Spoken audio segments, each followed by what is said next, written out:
Shalom, selamat sore Bapak Ibu, Saudara-saudari yang terkasih dimanapun Anda berada. Salam damai sejahtera daripada Tuhan Yesus dan boleh turun melimpah di dalam kehidupan kita semuanya. Dan kita boleh bertemu kembali pada sore hari ini. Apa kabar semuanya? Saya percaya bahwa kita semua tetap sehat, tetap diberkati oleh Tuhan Yesus. Mari kita bersama-sama memuji dan menyembah Tuhan. Oleh karena itu, yang terpenting di dalam hidup kita, bahwa hidup kita selalu berpaut kepada Tuhan. Amin. Mari kita membuka hati, menyembah bersama-sama di dalam lagu doa mengubah segala sesuatu.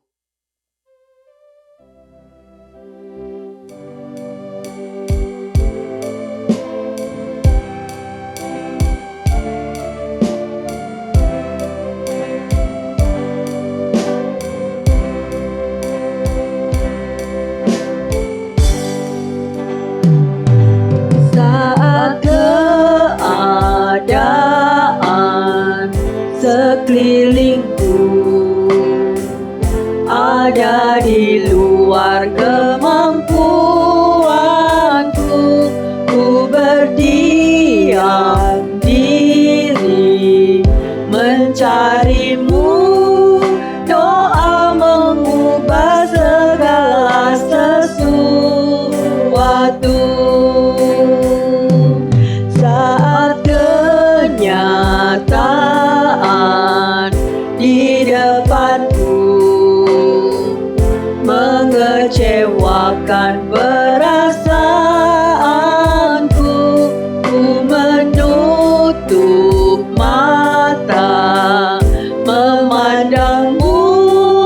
Sebab doa mengubah segala sesuatu. Amin.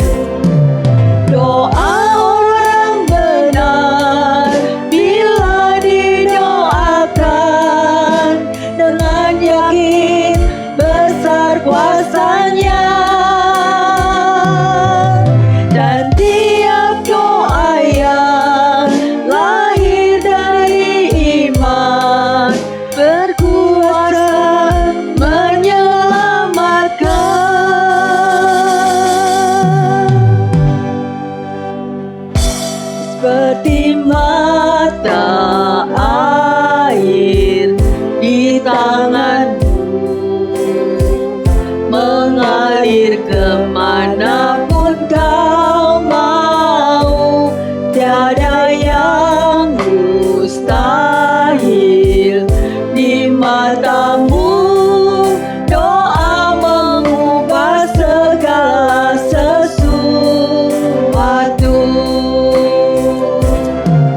Doa orang benar bila didoakan dengan yakin besar kuasanya. Amin. Dan tiap doa yang lahir dari iman berkuasa menyelamatkan.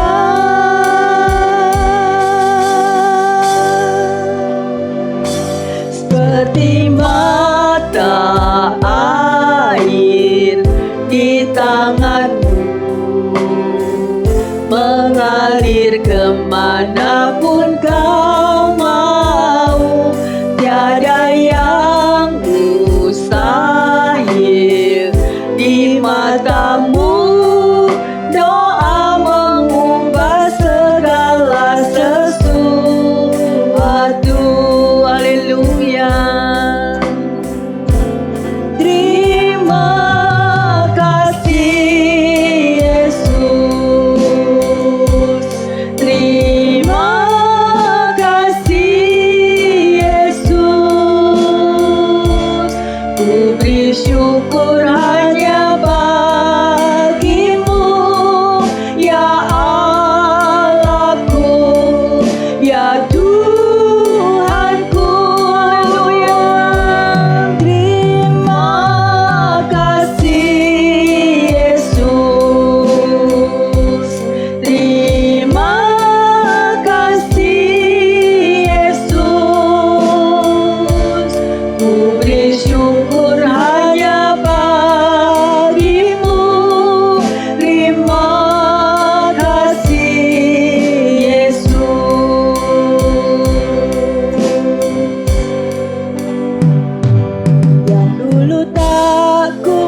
mengerti, sekarang kau buat mengerti. Kau singkapkan mataku dengan kasih-Mu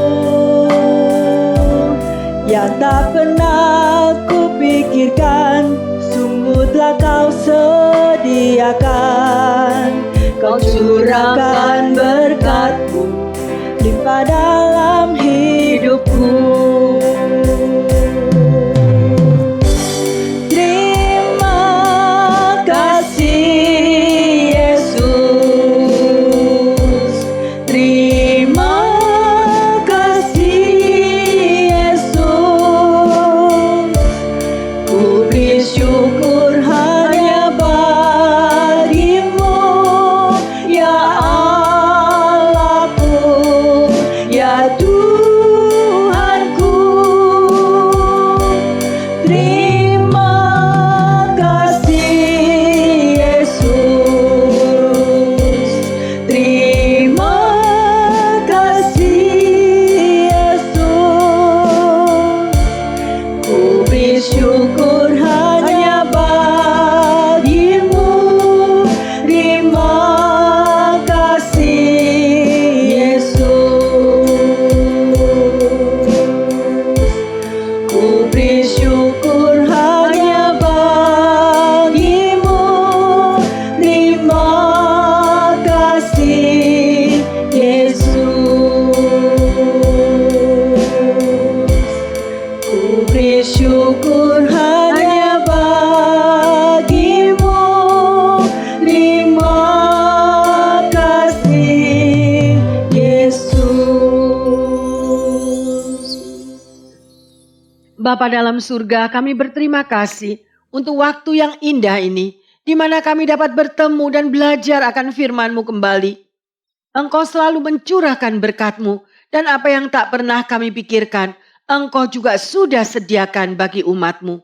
Urapi hamba-Mu ya Tuhan, dan juga urapi setiap pendengar akan firman Tuhan ini, dimanapun mereka berada, sehingga kami lebih mengerti dan lebih tahu bahwa apa yang harus kami lakukan di dalam hidup ini. Terima kasih Bapa, di dalam nama Tuhan Yesus kami berdoa. Haleluya. Amin. Bapak, Ibu, Saudara-saudari yang terkasih, kita boleh sungguh bersyukur. Kita bertemu kembali, kita boleh belajar akan semua yang Tuhan katakan melalui firman-Nya. Dan judul khotbah pada sore hari ini adalah apakah khotbah itu? Mengertikah setiap kita apabila kita berdoa? Ya, oleh karena itu Bapak Ibu sekalian terkasih, berdoa adalah berkat. Amin. Doa adalah landasan utama kehidupan dari orang Kristen. Pikirkan sejenak tentang kehidupan doa kita. Seperti apakah kehidupan doa saudara dan saya? Apakah kita menikmatinya di dalam kita berdoa? Berapa menit kita dalam sehari meluangkan waktu untuk berdoa?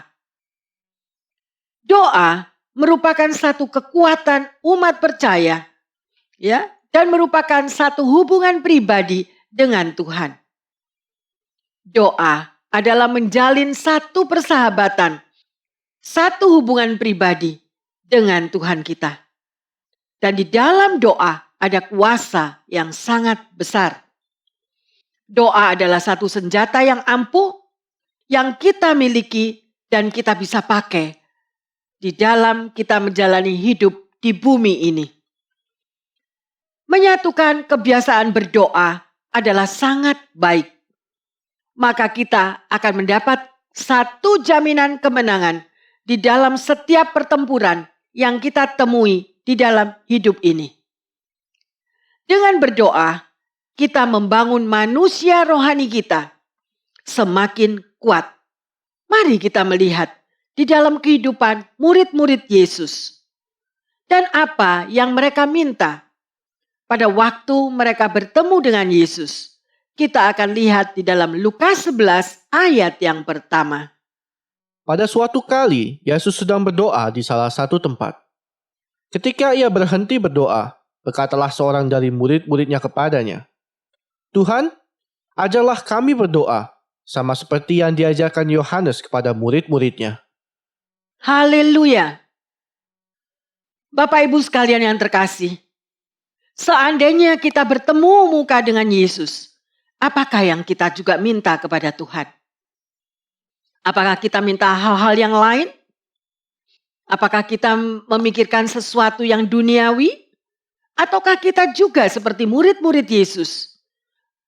Kita mohon, ajarilah agar kita bisa berdoa. Ya, mari Bapak Ibu sekalian yang terkasih. Mengapa murid-murid memohon kepada Yesus untuk mereka bisa mengerti dan belajar bagaimana tentang doa? Karena murid-murid Yesus itu melihat bagaimana Yesus itu berdoa, mengajar, dan membuat mujizat. Ada sesuatu kuasa yang luar biasa di dalam Yesus berdoa. Ya, mengapa doa itu begitu sangat penting? Karena doa itu menghadirkan Tuhan Yesus selalu di dalam kehidupan Anda dan saya. Ya, doa adalah merupakan satu hubungan relationship kita bersama Yesus. Contohnya, orang bisa main musik. Ya, mereka rajin belajar. Dan mereka menekuni untuk mereka mau berlatih. Mereka juga yang menjadi juara olahraga. Mereka juga menekuni, mereka mau belajar, mereka intensif untuk disiplin. Sehingga mereka dapat melakukan olahraga itu dan keluar sebagai pemenang. Ya, menjadi orang Kristen yang baik. Mereka pasti mempunyai suatu hubungan relationship yang baik dengan Tuhan Yesus. Ya, melalui berdoa, baca firman, dan juga pujian penyembahan. Secara disiplin. Nah, kuncinya Bapak Ibu sekalian terkasih, apakah kita itu mau mendisiplin diri kita untuk selalu bersekutu dengan Tuhan Yesus. Sedemikian rupa, ya.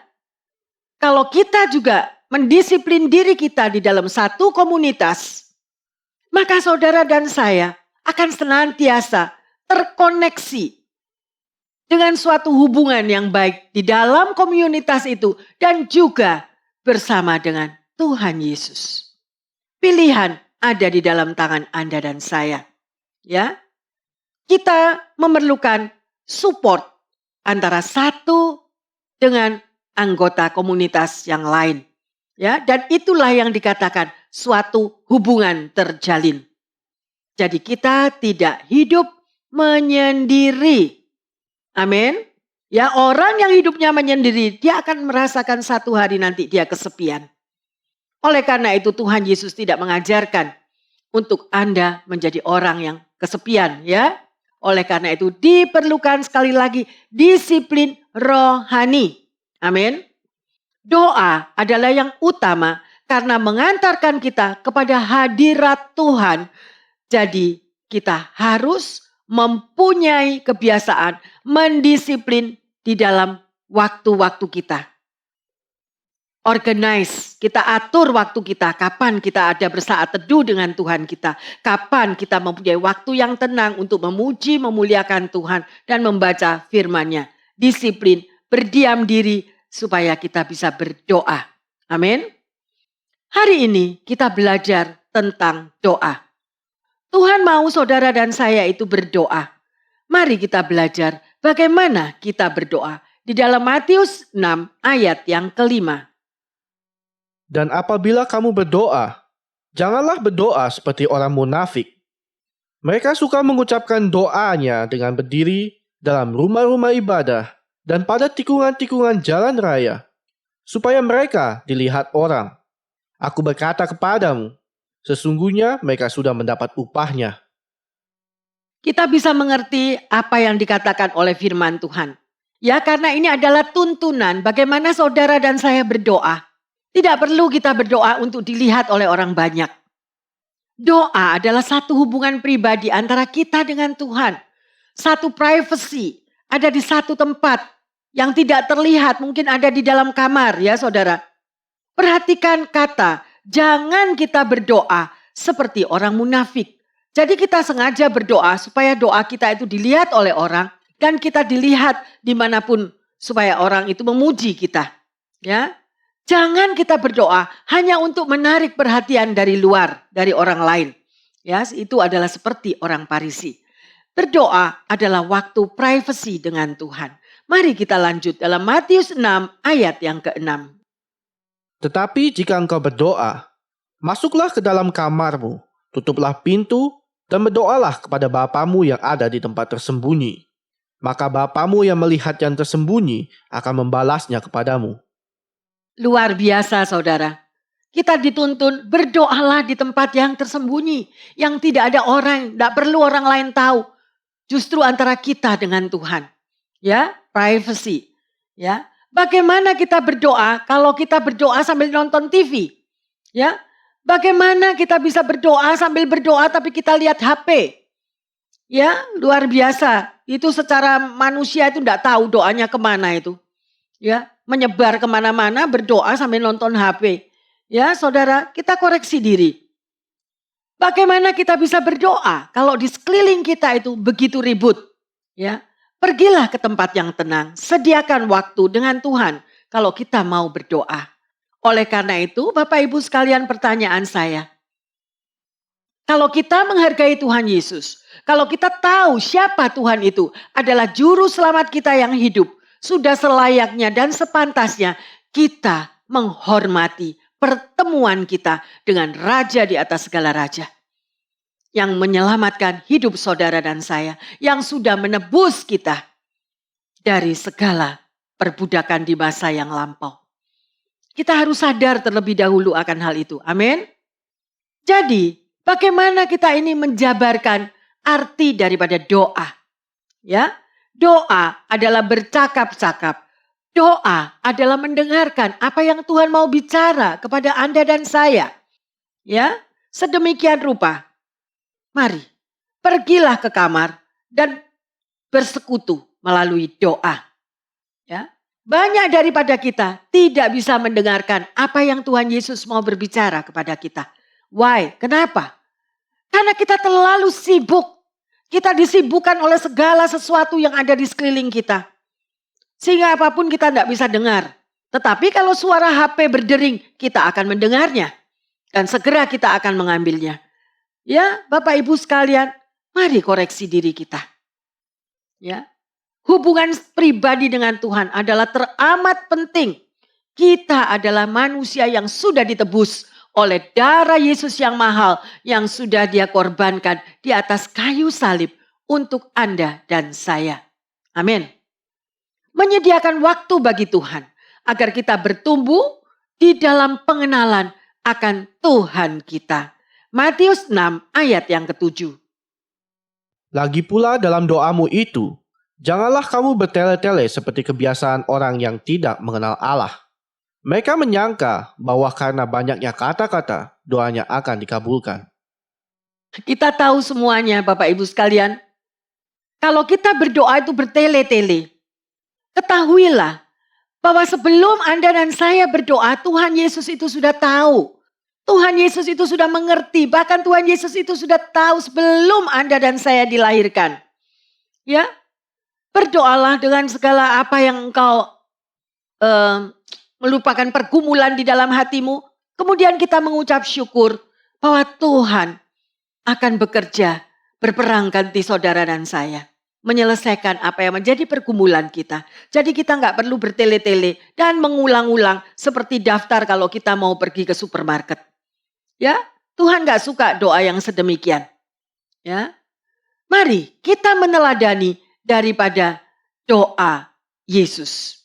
Ya, ada 5 hal. Sebelumnya kita akan lihat dulu di dalam Matius 6 ayat yang ke-8. Jadi janganlah kamu seperti mereka, karena Bapamu mengetahui apa yang kamu perlukan sebelum kamu meminta kepadanya. Amin. Ya, jadi Tuhan Yesus sudah tahu apa yang saudara dan saya perlukan. Mungkin pertanyaannya Anda akan katakan, Bu Pendeta, kalau gitu saya nggak usah berdoa. Toh Tuhan Yesus sudah tahu semuanya. Bukan itu maksudnya. Berdoa adalah membangun, menjalin satu hubungan. Bahwa Tuhan Yesus itu adalah Bapa kita. Tuhan Yesus itu adalah sahabat saudara dan saya.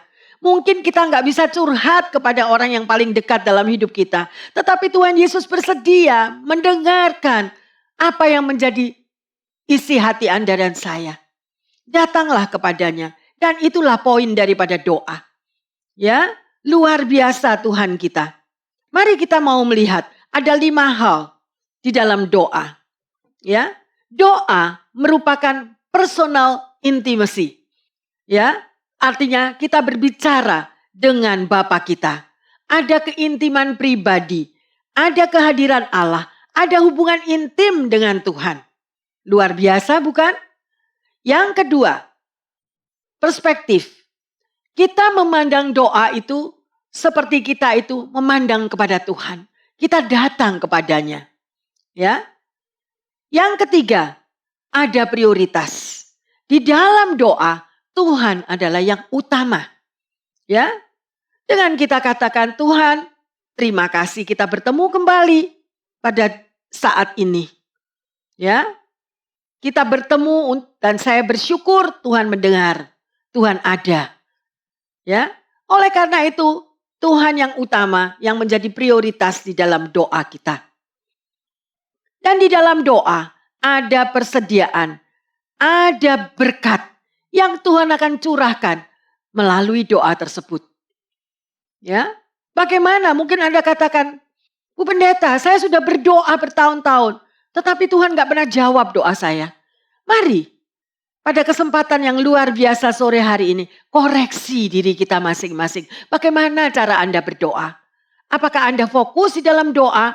Atau pada waktu Anda berdoa, Anda memikirkan, oh saya harus memberi makan anak saya. Oh saya harus mengantar sekolah. Oh saya harus memasak. Oh saya harus pergi ke bank. Dengan segala macam seperti itu. Makanya doa kita amburadul. Ya, jangan berdoa seperti itu. Sekali lagi, fokus kepada Tuhan. Ya, beri tempat, belajar tenang. Apa yang ada di dalam pergumulan hatimu, Tuhan tahu, tapi Tuhan mau Anda mengalami ketenangan, bukan semrawut. Kalau doa saudara dan saya, baru duduk berdoa, terus pikiran Anda cabang kemana-mana. Oh saya belum ini, oh belum saya bayar tagihan, oh belum saya harus kemana-mana. Saudara, jangan berdoa. Ya, mari disiplin dirimu. Ingat, kita menemui raja di atas segala raja. Hormati dia. Hargai Tuhan Yesus. Ya, sedemikian rupa. Di dalam doa yang kelima adalah perlindungan Tuhan. Ada perlindungan Tuhan. Ada malaikat Tuhan. Saudara baca di dalam Mazmur 91. Tuhan sudah memberikan malaikatnya untuk melindungi setiap pribadi dimanapun Anda pergi. Baik Anda duduk, berdiri, berjalan, anak-anak Anda sekolah, di rumah, bermain dimanapun. Kalau Anda melalui doa, dan doa kita itu khusus. Doa kita itu fokus kepada Tuhan. Doa kita itu dengan tenang, tidak semerawut pikiran kita. Percayalah, Tuhan akan menjawab doa saudara. Haleluya, mari kita belajar. Ya, kita mau lihat di dalam Matius 6 ayat yang ke-9. Karena itu berdoalah demikian. Bapa kami yang di sorga, dikuduskanlah namamu. Ya, fokus kepada Tuhan. Dan Anda katakan, Bapa kami yang ada di surga, dikuduskanlah namamu. Ya, jangan pada waktu Tuhan aku datang, lihat loh Tuhan masalahku belum selesai, lihat loh Tuhan tagihanku belum beres, lihat loh Tuhan aku dilabrak orang, lihat loh Tuhan ada orang mengancam aku. Saudara gak ada yang dengar doa yang sedemikian itu. Tenangkan hatimu dulu. Pelajari lagi. Dengan adanya tuntunan doa melalui firman ini, maka kehidupan doa kita akan dibenarkan. Ya, berdoalah sesuai apa yang Tuhan Yesus ajarkan. Ya, ini adalah model sebuah doa. Ya, kita melihat banyak anak-anak yang tidak hidup dan dipelihara serta dibesarkan oleh bapaknya. Tadi kata-katanya, lihat dalam doa tadi. Bapa kami yang ada di surga. Berarti apa? Berarti kita agungkan dia. Berarti kita menghormati dia. Nah, sekarang pertanyaannya, bagaimana kalau di tengah keluarga anak-anak yang tidak mendapatkan kasih sayang seorang bapak? Bapaknya meninggalkannya, bapaknya mengkhianati keluarganya, anak-anak masih kecil tidak tahu. Anak-anak ini tidak mengerti figur seorang bapak. Anak-anak ini tidak mengerti kasih sayang seorang bapak. Sehingga ibunya menjadi seorang bapak dan seorang ibu. Ya, tetapi ada juga bapaknya tetap ada, tetapi memperlakukan anak-anaknya dengan cara yang tidak benar. Anak-anak tidak dididik, hanya mencari duit, hanya harus bekerja. Mungkin saudara katakan, Bu Pendeta enak kalau bicara. Saya harus bekerja, saya harus banting tulang supaya saya bisa bayar uang sekolah mereka. Betul, seorang bapak bertanggung jawab atas kehidupan anak-anaknya. Tetapi pertanyaannya, seorang bapak harus bisa menjadi seorang imam di tengah keluarga. Harus ada balance, ya. Anak-anak membutuhkan kasih sayang seorang bapak. Anak-anak membutuhkan tuntunan seorang pemimpin, yaitu seorang bapak. Berapa banyak rumah tangga yang hancur?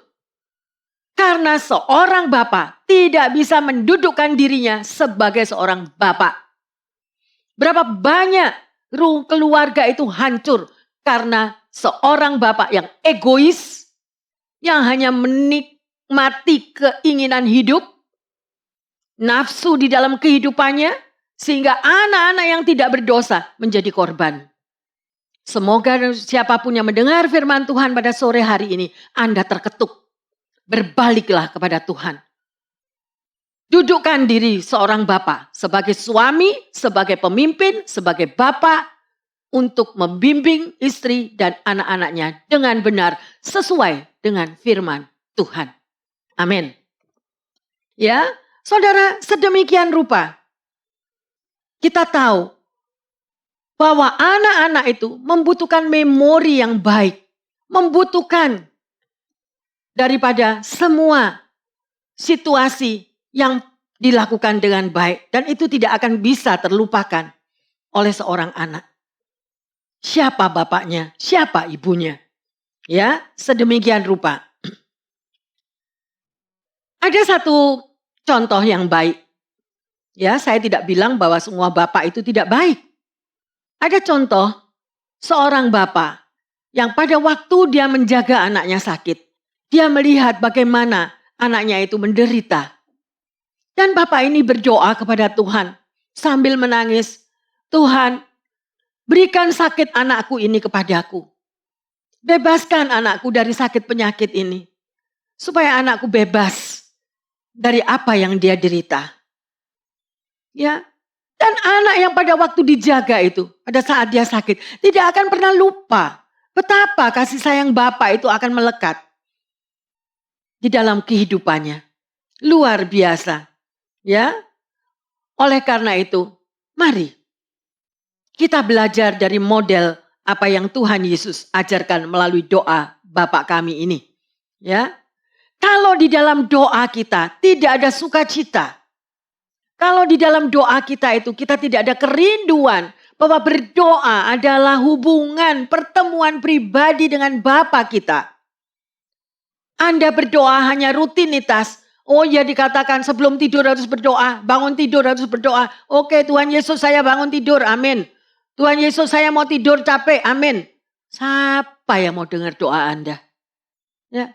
Mungkin anak Anda sendiri yang dengar kayak gitu tuh udah bosen. Ya, mari kita belajar berdoa yang benar. Berapa tahun kita menjadi orang Kristen? Mungkin doa kita cuma asal-asalan. Bahkan ada orang yang berdoa, Tuhan Yesus lu tahu doa gua, amin. Saudara, terlalu banyak model-model yang begituan kita benahi pada sore hari ini. Amin. Sekalipun Tuhan Maha tahu, yes, Tuhan Maha tahu. Ya, tapi kalau Anda berdoa itu tidak ada sukacita, saya katakan jangan berdoa. Ya. Sudah sakarepmu mau berbuat apa. Ya, Tuhan biarkan, Tuhan beri kehendak bebas. Tapi hormatilah dia di dalam Anda dan saya berdoa. Amin. Berdoa itu ada dua aspek, Bapak Ibu yang terkasih. Yang pertama adalah aspek ketuju kepada Tuhan. Yang kedua, aspek itu adalah bagian kita. Ya, Tuhan, Engkau tahu seluruh hari ini, terima kasih, aku masih di dalam hidup yang dipenuhi dengan berkat perlindungan Tuhan. Ya, berbicara dan mengucap syukur apa yang saudara dan saya sudah terima.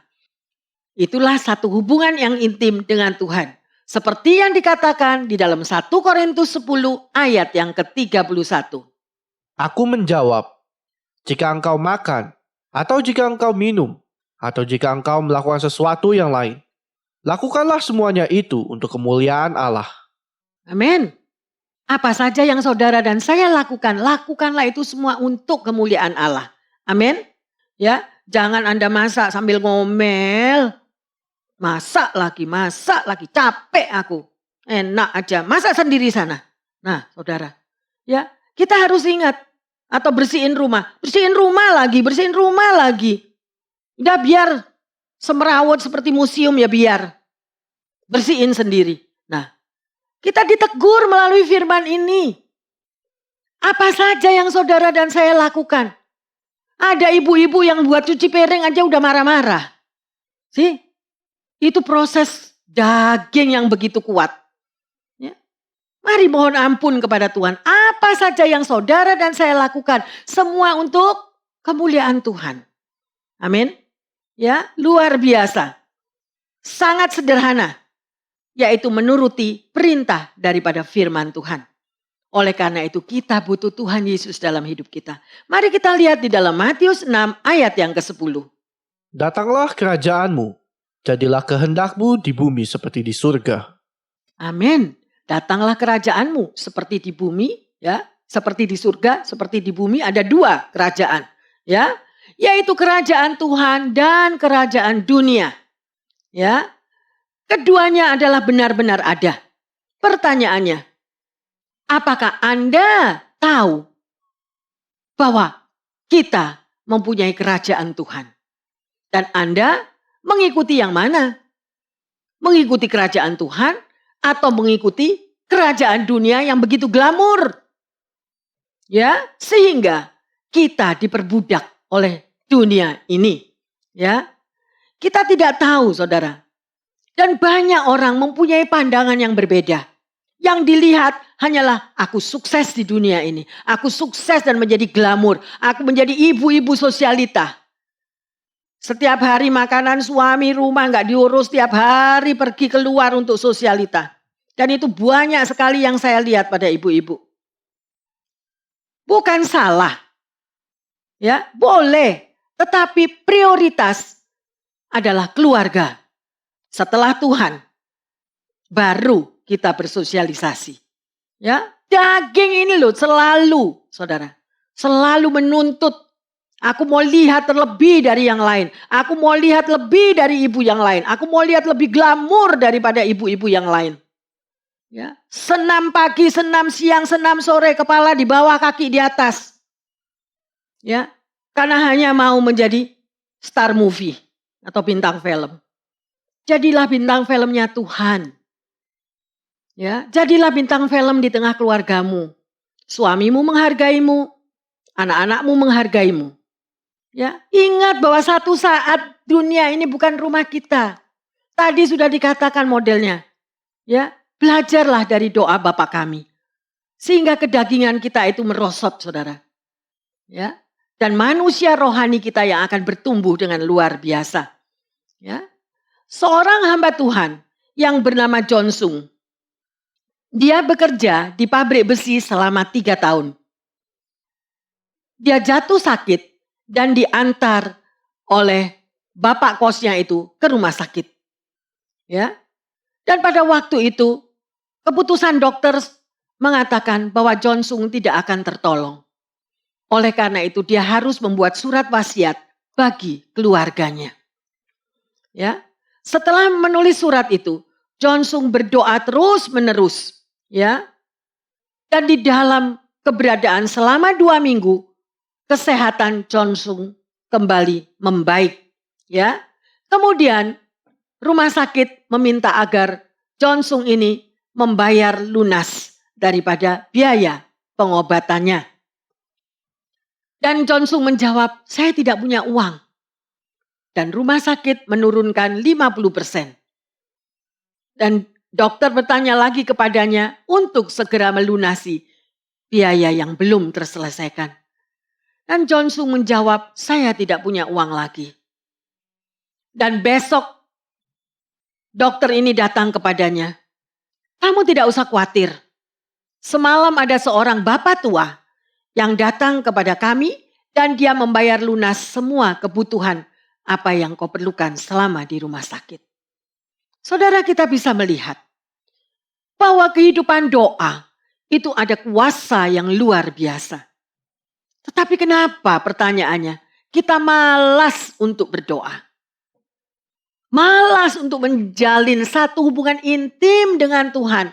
Tetapi kita begitu bersukaria kalau kita ini mempunyai hubungan yang baik dengan super bos dunia.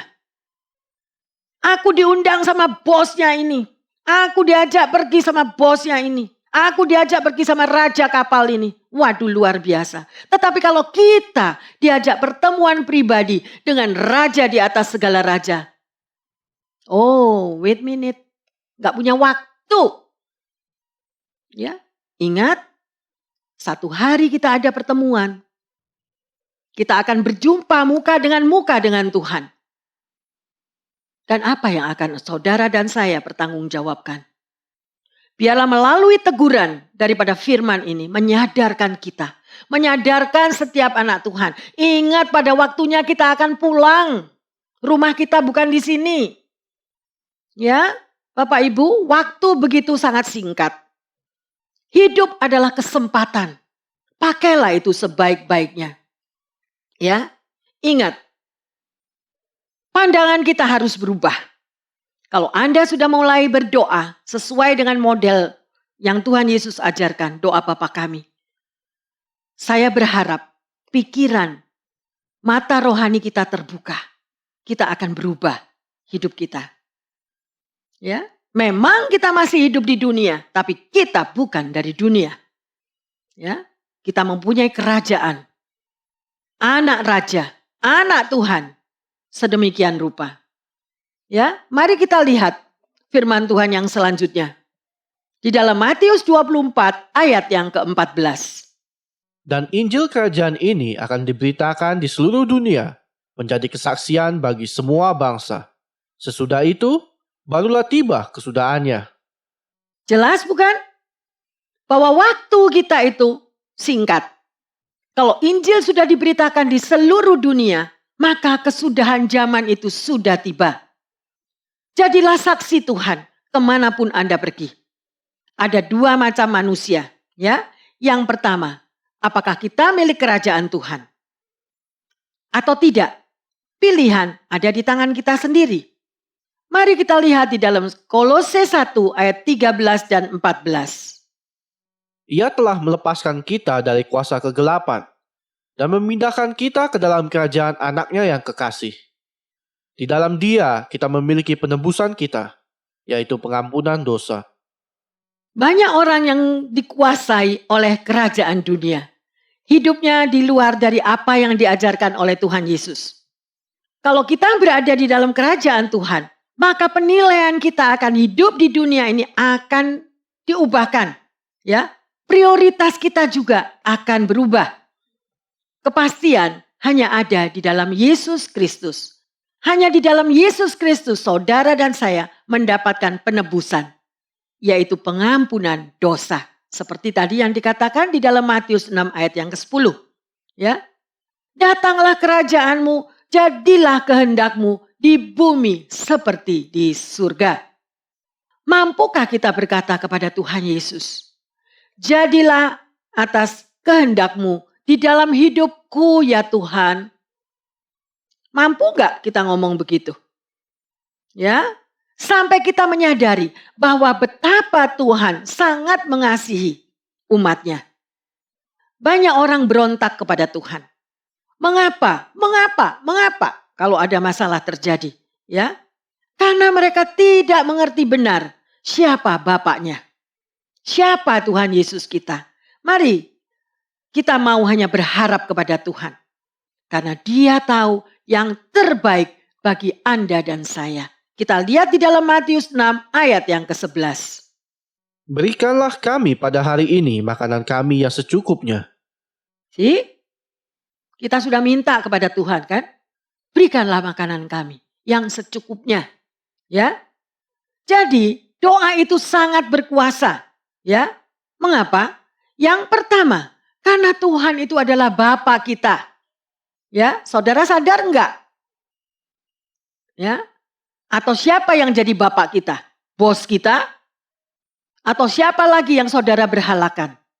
Nah, tapi di sini dikatakan firman-Nya Tuhan adalah Bapa kita. Yang kedua, Tuhan itu punya rencana yang indah di dalam hidup saudara dan saya. Mungkin saat ini kita mengalami masalah, mungkin COVID-19 belum terselesaikan, tetapi Dia tetap Bapa kita. Tetap Dia menyertai kita, tetap Dia membungkus kita dengan darah-Nya Yesus. Darah Yesus. Mungkin Anda akan marah kepada saya. Bu Pendeta ngomong seenaknya. Buktinya keluarga saya sudah ada yang dipanggil Tuhan.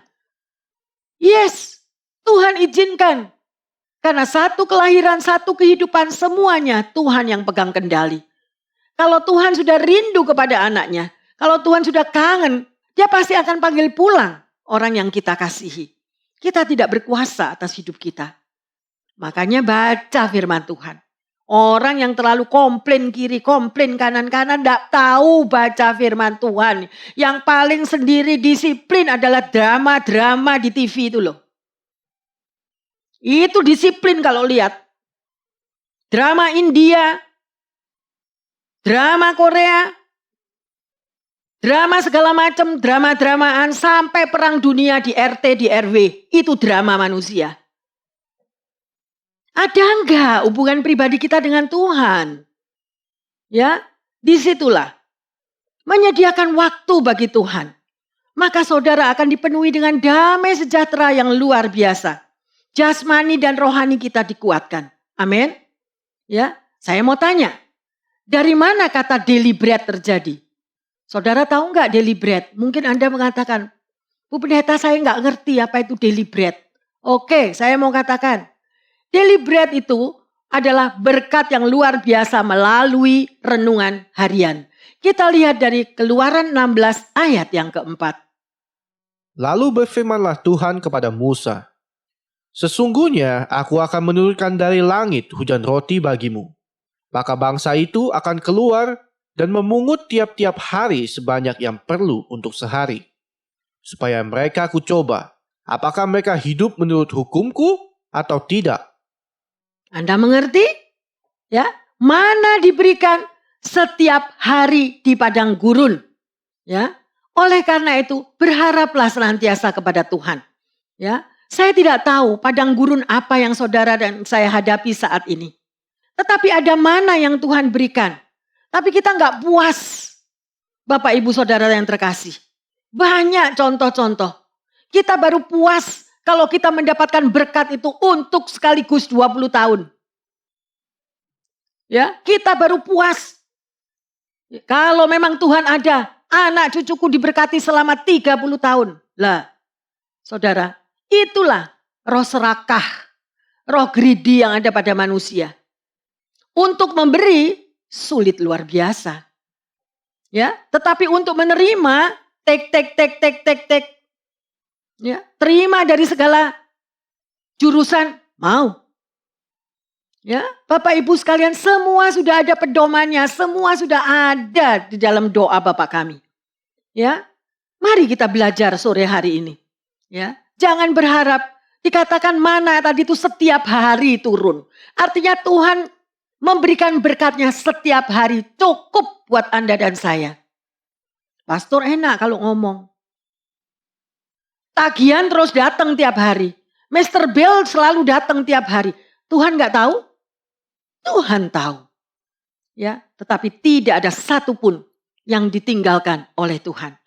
Dia adalah Jehovah Jireh. Dia yang selalu menyediakan apa yang kita butuhkan. Jadi orang, jadi anak Tuhan, jangan serakah. Bertobatlah kalau ada yang serakah, yang hanya memikirkan me, I, mine. Aku yang diberkati. Tetanggaku biar mati kelaparan yang gak tahu. Berapa banyak bikin malu sebagai anak Tuhan. Hidup yang sedemikian rupa. Amin. Sungguh luar biasa saudara. Mari kita lihat. Orang minta diberkati. Oke, akhirnya Tuhan memberkati orang itu. Diberikan jabatan. Ya, jabatan yang terindah, jabatan yang paling tinggi. Korupsi. Nah, terus mau dikemanain? Minta berkat. Saya pernah pelayanan, Bapak Ibu sekalian terkasih.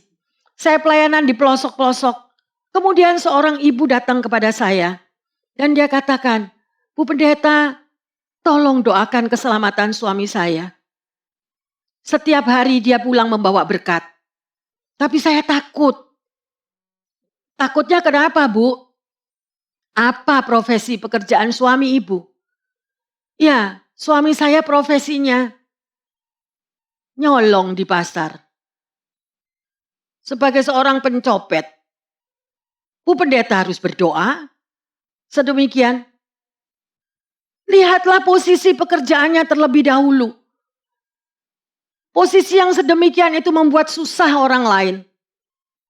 Mungkin duit yang diambil, yang dicopet itu hanya kepentingan ibu itu untuk memberi makan anak-anaknya hanya untuk hari itu. Tapi kalau itu diambil, bagaimana susahnya? Mari Bapak Ibu Saudara sekalian yang terkasih, belajarlah akan firman Tuhan. Datanglah kepada Tuhan. Jangan hanya memikirkan me, I, mine. Semuanya ditobrok, semuanya diberantas. Pokok aku yang menang. Pokok aku yang diberkati. Orang lain kelaparan, I don't care. Bertobatlah. Ya, kita belajar di sini sama-sama. Tuhan mencari karakter anak Tuhan yang sungguh-sungguh takut dan mengasihi sesamanya. Mari kita lihat di dalam Matius 6 ayat 33 dan 34. Tetapi carilah dahulu kerajaan Allah dan kebenarannya, maka semuanya itu akan ditambahkan kepadamu. Sebab itu, janganlah kamu khawatir akan hari esok, karena hari besok mempunyai kesusahannya sendiri. Kesusahan sehari cukuplah untuk sehari. Amin. Direkam firman ini dalam hati. Masuk dalam pikiran, turun ke hati, dimeteraikan dalam hati. Carilah dahulu kerajaan surga dengan segala kebenarannya. Maka semuanya akan ditambahkan. Cukup kesusahan sehari demi sehari. Enggak, Bu Pendeta enggak mikir. Nanti 10 tahun lagi kalau saya mati anak saya gimana? Bu Pendeta enak kalau berbicara. Ya kalau saya hidup terus. Terus gimana cucu saya? Ya.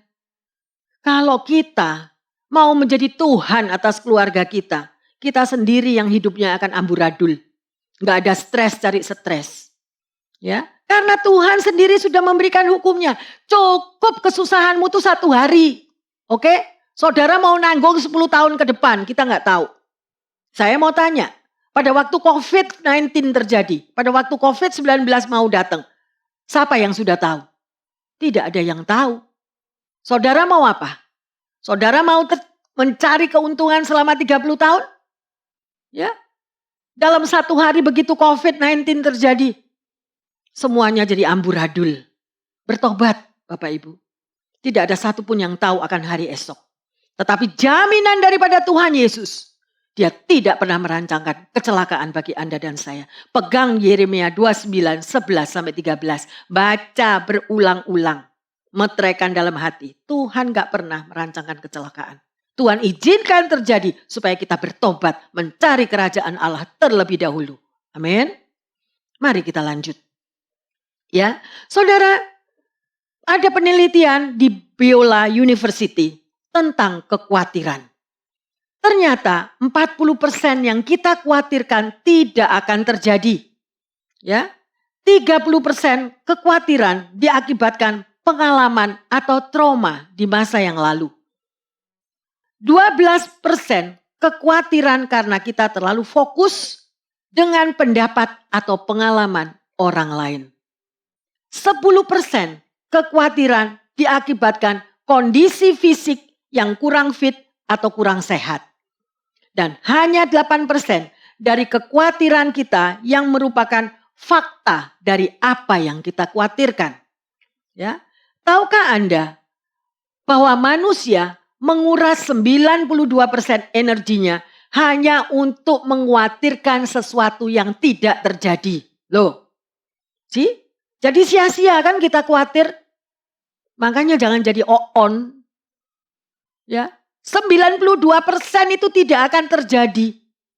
Saya juga belajar melalui firman ini Bapak Ibu. Ya, mari kita berubah sore hari ini. Kekhawatiran hanya merenggut sukacita dan merupakan hal terbesar yang paling berhasil memporak-perandakan kedamaian di dalam hati kita. Ya, kekhawatiran itu sudah mencuri damai sejahtera kita. Kekhawatiran itu merusak semuanya. Ya, sedemikian rupa. Kekhawatiran membuat manusia itu gelisah, cemas, takut, depresi, bahkan sampai mengalami gangguan jiwa. Ya. Sementara yang dikhawatirkan belum tentu terjadi. Cara terbaik untuk tidak khawatir adalah fokus kepada Yesus. Datanglah kepada Yesus, berdoalah, curhat kepada Yesus. Jangan curhat kepada orang yang boten-boten. Saudara tahu kata boten, translate sendiri. Firman Tuhan juga mengatakan, ya, jangan kita itu curhat kepada orang yang tidak bijaksana. Kita semakin runyam hidup ini. Ya, sedemikian rupa. Kita bisa melihat bagaimana kesetiaan Tuhan Yesus itu. Dia berjanji, sekali-kali aku tidak pernah meninggalkanmu. Ya, tidak pernah kita ditinggal. Ya, dan kekhawatiran kita di saat kita berdoa, semuanya akan lenyap. Mari kita lihat di dalam Matius 6 ayat yang ke-12. Dan ampunilah kami akan kesalahan kami, seperti kami juga mengampuni orang yang bersalah kepada kami. Nah, koreksi diri. Kita datang kepada Tuhan. Ampuni Tuhan, ampuni aku, ampun. Ya, tetapi kita tidak bisa mengampuni orang lain yang berbuat salah kepada kita. Ya, kebutuhan rohani banyak. Kita tidak bisa merasakan damai sejahtera. Ya. Karena apa? Karena kita tidak mengampuni dosa orang lain. Kita adalah orang yang merasa juga berdosa, guilty feeling. Ya, merasa Tuhan aku pernah berdosa masa lampau. Itu terus membuntuti kita, dosa masa lampau menyertai kita. Tetapi Tuhan berkata, kalau kamu datang kepadaku, kita datang dan bertobat, Tuhan akan mengampuni dosa-dosa kita. Firman-Nya mengatakan, walaupun dosamu semerah kirmisi, aku akan membuat putih seperti salju. Tapi kita datang enggak kepada Tuhan, koreksi diri. Ya. Mari kita lihat di dalam Matius 6 ayat ke-13. Dan janganlah membawa kami ke dalam pencobaan, tetapi lepaskanlah kami daripada yang jahat. Karena engkaulah yang mempunyai kerajaan dan kekuasaan dan kemuliaan sampai selama-lamanya. Amin. Amin. Siapa yang punya kekuasaan saudara? Tuhan Yesus. Dia yang pegang kendali atas semuanya yang ada di muka bumi. Tapi kadang-kadang kita lupa kita sudah jadi Tuhan sendiri. Kita jadi Tuhan buat keluarga kita. Kita jadi Tuhan di tengah pekerjaan. Kita jadi Tuhan buat anak-anak kita. Makanya semuanya berantakan. Ya, semua orang harus tahu bahwa ada senantiasa kuasa-kuasa kegelapan si jahat. Ya, oleh karena itu doa adalah senjata yang melindungi hidup saudara dan saya dari serangan si jahat. Mari kita lihat di dalam Matius 6 ayat 14 dan 15. Karena jikalau kamu mengampuni kesalahan orang, Bapamu yang di sorga akan mengampuni kamu juga. Tapi jikalau kamu tidak mengampuni orang, Bapamu juga tidak akan mengampuni kesalahanmu. Pilihan ada di dalam tangan kita. Anda mau mengampuni atau tidak, terserah. Kita punya kehendak bebas. Amin. Kalau kita tidak mengampuni, Tuhan juga tidak mengampuni kita. Ya.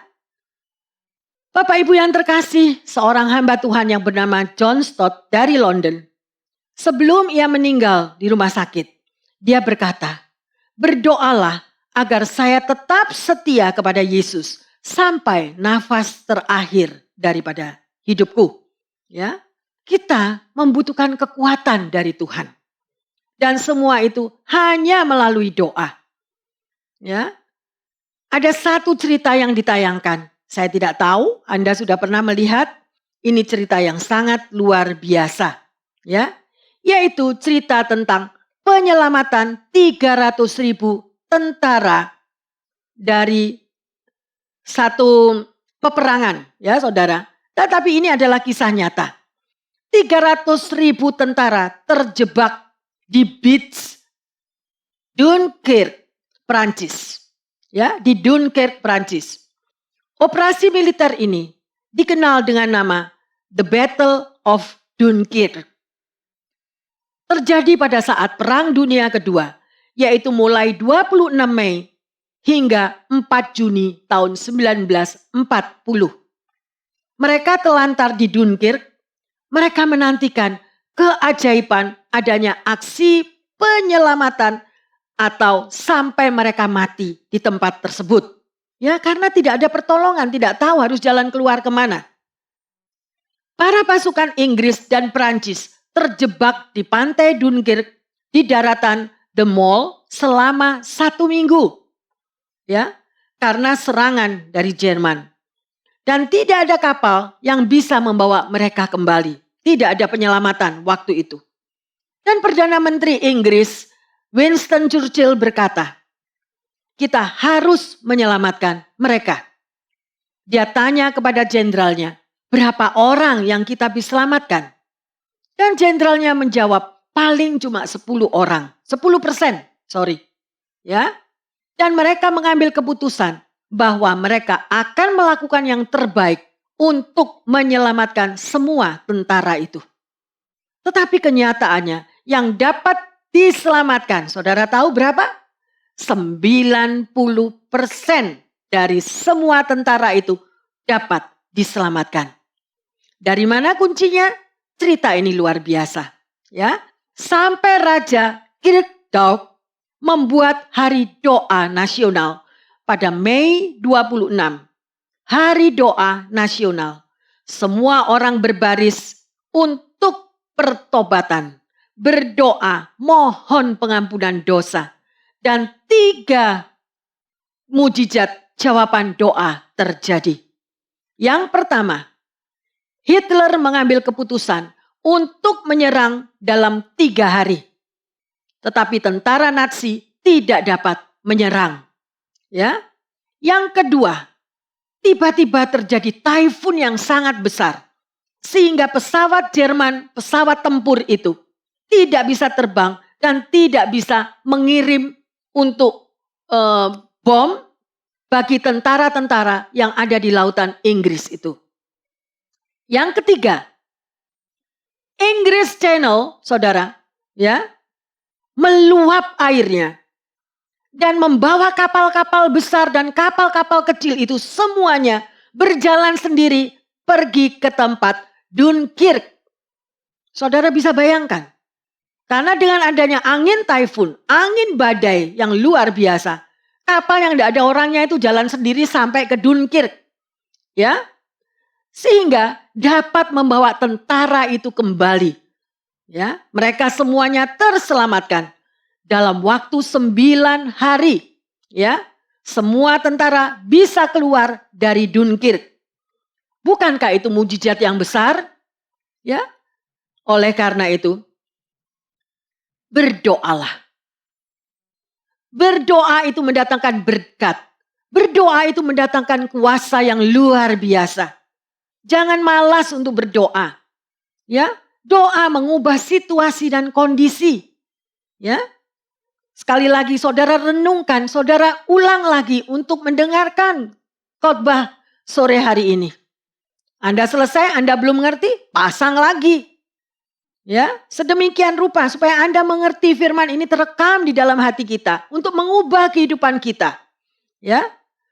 Seorang anak Tuhan yang bernama Alfred Lord, ya, dia berkata, Lebih banyak hal yang bisa dikerjakan oleh doa daripada yang diimpikan oleh dunia ini. Makanya jangan mabuk mimpi. Oke? Mimpi terus. Tsunami datang enggak ngerti mimpi. Mimpi terus. COVID-19 datang enggak ngerti. Kalau sudah tahu, loh kenapa ini Tuhan? Komplain, tiarap-tiarap. It's too late. Tapi kalau Anda mendengarkan firman Tuhan sore hari ini, berbaliklah, berdoalah. Doa mengubah segala sesuatu. Bapak, Ibu, Saudara-saudari terkasih, mari jangan lupa kita berdoa seperti apa yang Tuhan Yesus ajarkan. Amin. Berdoalah dan berserahlah kepada Tuhan dengan kerendahan hati. Mari kita baca sebagai ayat emas 2 Tawarikh 7 ayat yang ke-14. Dan umatku yang atasnya namaku disebut, merendahkan diri, berdoa dan mencari wajahku, lalu berbalik dari jalan-jalannya yang jahat, maka aku akan mendengar dari sorga dan mengampuni dosa mereka, serta memulihkan negeri mereka. Amin.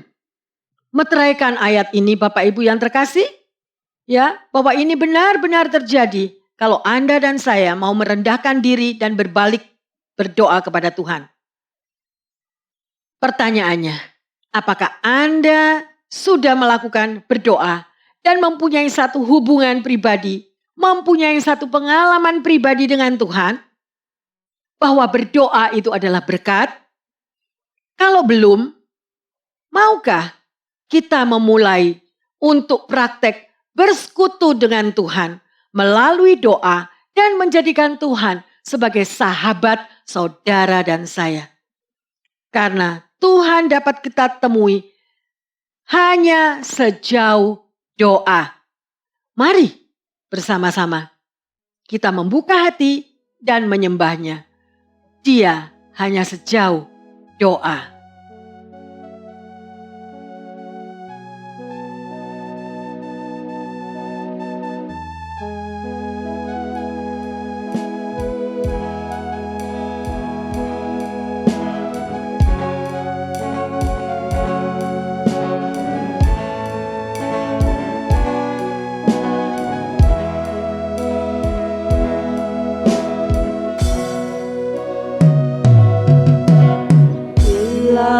Kau rasa gelisah di hatimu, bila kelam kabut tak menentu hidupmu.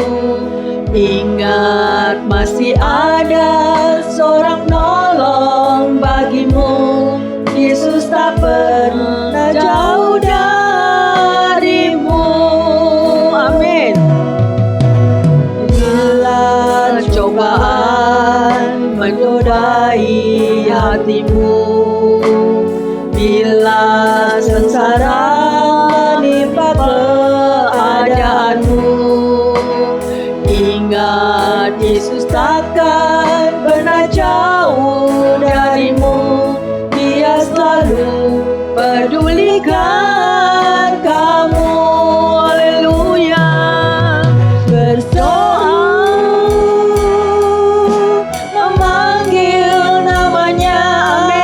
berdoa, dia akan segera menghampiri dirimu. Percaya, Yesus tak jauh darimu. Dia hanya sejauh doa. Amin, haleluya.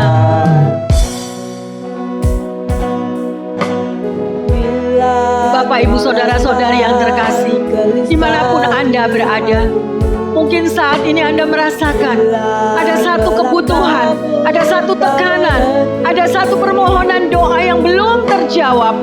Biarlah lagu ini menjadi doa bagi saudara.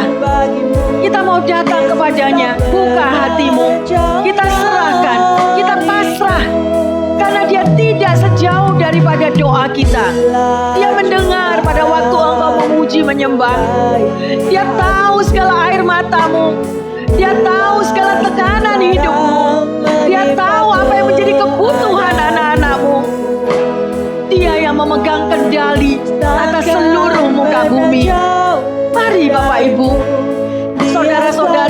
kasih. Kita sembah Dia. Cobaan apapun Tuhan sanggup menyelesaikan. Tuhan sanggup memberikan jawaban doa. Tuhan sanggup memberi kemenangan. Tuhan sanggup memberi yang terindah dalam hidup kita. Percayalah kepadanya. Buka hati. Mari bersama kami di sini. Sembah Dia sungguh-sungguh. Sembah dan sembah. Haleluya. Berseru Bapak Ibu. Berseru panggilan namanya. Berdoa. Dia akan segera menjawab. Dia akan menghampirimu. Rasakan pelukannya. Rasakan pelukan di saat Anda berdoa. Rasakan pelukannya di saat engkau memuji menyembah. Fokuslah di dalam penyembahan ini. Haleluya. Berseru Bapak Ibu. Memanggil namanya. Berdoa. Dia akan segera menghampiri dirimu. Amin. Percaya. Yesus tak jauh darimu. Dia hanya sejauh doa. Katakan berseru. Berseru benar Tuhan. Kami hampiri hadirat-Mu. Kami mau datang dalam pelukan-Mu Tuhan. Dengarkan anak-anak-Mu. Dengarkan pujian penyembahan mereka. Lihat air mata mereka Tuhan. Berikan jalan keluar. Kuatkan mereka Tuhan. Terima kasih Bapa. Terima kasih. Berseru Tuhan. Kami berseru kepadamu. Memanggil namanya. Berdoa. Dia akan segera menghampiri dirimu. Percaya. Yesus tak jauh darimu. Dia hanya sejauh doa. Dia hanya sejauh doa. Dia hanya sejauh doa. Terima kasih Tuhan. Dia hanya sejauh doa. Terima kasih Bapa di dalam surga. Sore hari ini kami boleh sungguh-sungguh belajar betapa berkuasanya doa itu. Kami percaya Bapa, berdoa adalah merupakan hubungan yang intim bersama dengan Engkau. Terima kasih Engkau mengajari kami kembali untuk berdoa yang benar ya Tuhan. Sehingga kami dapat Tuhan mempunyai waktu privasi, mempunyai waktu khusus Tuhan. Berbicara kepada Engkau. Bukan berbicara kepada orang lain. Ataupun berbicara kepada diri sendiri. Karena kami tahu bahwa berdoa itu adalah berkat. Ampuni akan segala dosa-dosa kami. Apa yang telah kami perbuat di masa yang lampau. Terlebih di dalam salah berdoa ya Tuhan. Pimpinlah kami ya Roh Kudus. Agar kami lebih sadar dan mengerti. Arti dari berdoa yang sesungguhnya. Yaitu menjalin satu hubungan. Dan persahabatan dengan Engkau. Terima kasih Bapa dalam surga. Kami berdoa bagi jemaat dan juga bagi seluruh pendengar firman Tuhan dimanapun mereka berada. Apapun kondisi keberadaan mereka Tuhan, Engkau tahu persis. Dan kami percaya kuasa-Mu akan menjamah mereka pribadi lepas pribadi. Tidak ada satupun yang Engkau lewatkan Tuhan. Baik yang sakit, baik yang Tuhan mengalami kesulitan pekerjaan, kesulitan ekonomi, baik masalah keterikatan. Tuhan, di tengah keluarga yang sedemikian, anak-anak yang lari dari rumah, anak-anak yang terikat kepada drug. Oh Tuhan, sedemikian banyak masalah yang terjadi, tekanan hidup bertubi-tubi. Kami percaya melalui doa ini, semuanya akan membuat keajaiban yang tidak pernah kami pikirkan dan tidak pernah kami bayangkan. Terima kasih Tuhan. Terima kasih. Nyatakan kuasa-Mu Tuhan di dalam kehidupan setiap umat-Mu. Sehingga kami percaya, lebih dan lebih percaya dan beriman bahwa Tuhan Yesus tidak jauh daripada doa kami. Ya, sehingga semuanya boleh dikuatkan dan dipulihkan Tuhan Yesus. Terima kasih Bapa. Terima kasih untuk firman yang luar biasa pada sore hari ini. Dan di dalam nama Tuhan Yesus kami berdoa dan bersyukur. Haleluya. Amin. Tuhan memberkati semuanya. Saya percaya kita akan mulai praktek berdoa yang benar. Fokus kepada Tuhan. Terima kasih. Haleluya. Amin.